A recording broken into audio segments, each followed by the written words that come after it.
বর্তমান সময়ে আমার মনে হয় একটা সুন্দর প্ল্যাটফর্ম আমাদের আছে যেখানে আমরা ঐক্যবদ্ধভাবে একটা অ্যামিকেবল সলিউশনের দিকে যেতে পারি। আমাদের এই ইস্যুটাকে কেন্দ্র করে সবচেয়ে বড় যে দুইটা ক্ষতি এবং এনিমিটির শুরুটা এবং একটা পর্যায়ে সেটাকে নিয়ে এসেছেন দুই আসলে বাপ বেটি। এইটার সমাধান তিনটা আমার মনে হয়, একটা হচ্ছে একাডেমিক, আর একটা রাজনৈতিক, আর একটা সামাজিক। প্রথমত একটা জায়গা আমাদেরকে বুঝতে হবে যখন আমরা এই বিষয়টা নিয়ে আলোচনা করি, তখন আমাদের হিল ট্রেক্সের ক্ষুদ্র নৃগোষ্ঠী যারা আছেন ওনারা ওনাদের অধিকারের কথাও বলেন। একটা রেড লাইন আছে এখানে, সেই রেড লাইনটা হচ্ছে আমাদের সার্বভৌমত্ব এবং আমাদের এই দেশের যে ইউনিটি সেটাকে রক্ষা করে তারপরে আপনার অধিকার নিয়ে আমার অধিকার নিয়ে সেখানে আমরা কিভাবে একটা সহাবস্থান এবং একসাথে থাকতে পারি ইনক্লুসিভিটির সাথে, সেটা নিয়ে আলোচনা হতে পারে। কিন্তু রেড লাইনটা আমাদেরকে খুব সতর্কভাবে এবং সচেতনভাবে দেখতে হবে।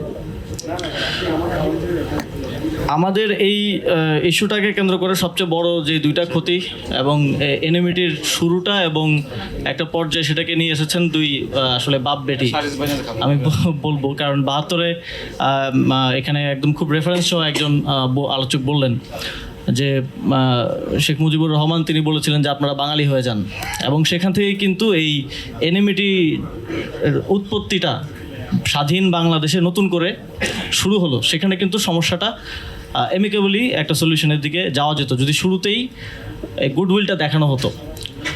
পরবর্তীতে শহীদ প্রেসিডেন্ট জিয়াউর রহমান তিনি খুব তার কিছু উদ্যোগের কারণে আমরা পরবর্তীতে এখন পর্যন্ত একটা পর্যায়ে এখানে আছি।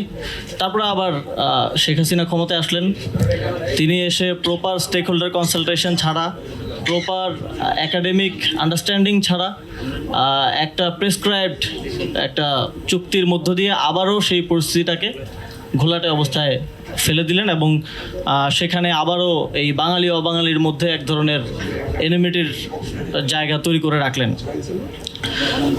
এখন আবার আমাদের সামনে একটা সুযোগ এসেছে, আমরা আবারও একটা জাতীয় বোঝাপড়ার মধ্য দিয়ে এই সমস্যাটার একটা স্থায়ী সমাধানের দিকে যেতে পারি। এবং সমাধানের ক্ষেত্রে আমার মনে হয় এইটার সমাধান তিনটা আমার মনে হয়, একটা হচ্ছে একাডেমিক, আর একটা রাজনৈতিক, আর একটা সামাজিক। যখন জাতিসংঘ বা হচ্ছে এই আন্তর্জাতিক সংস্থাগুলোর এই বিষয় নিয়ে আলাপ আলোচনাগুলো হয় তখন কিন্তু আমাদের রেফারেন্সটা দিতে হবে একাডেমিক। তখন আমরা আমাদের এখানে রাজনৈতিক কী সমস্যা, আমাদের মধ্যে আঞ্চলিক কী সমস্যা, সামাজিক কী সমস্যা সেটা নিয়ে তাদের কাছে গেলে হবে না। আপনার প্রপার একাডেমিক রেফারেন্স সহকারে, প্রপার একাডেমিক স্টাডি সহকারে এটাকে উত্থাপন করতে হবে। অন্যথায় এটা তো আপনারা জানেন যে আন্তর্জাতিক সংস্থা হিসেবে জাতিসংঘের তাদের এজেন্ডার মধ্যে এটা অন্তর্ভুক্ত। তো তারা কোথাও সুযোগ পেলে বা প্রপার একটা গ্রাউন্ড পেলে হয়তো এটা বাংলাদেশের ক্ষেত্রেও অ্যাপ্লাই করার এক ধরনের চেষ্টা করতে পারেন।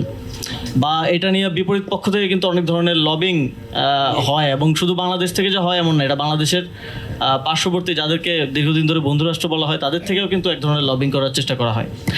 তো সেক্ষেত্রে এই ধরনের একাডেমিক স্টাডিগুলো কে আমার মনে হয় সরকারের পক্ষ থেকে প্রণোদনা দিয়ে করানো প্রয়োজন এবং একটা গ্লোবাল স্ট্যান্ডার্ড মেনটেন করে করানো প্রয়োজন। এবং এই জিনিসগুলো নিয়ে সরকারের পক্ষ থেকে, পররাষ্ট্র মন্ত্রণালয়ের পক্ষ থেকে জাতিসংঘ সহ অন্যান্য সংস্থাগুলোর সাথে প্রপারলি কমিউনিকেশন করা প্রয়োজন।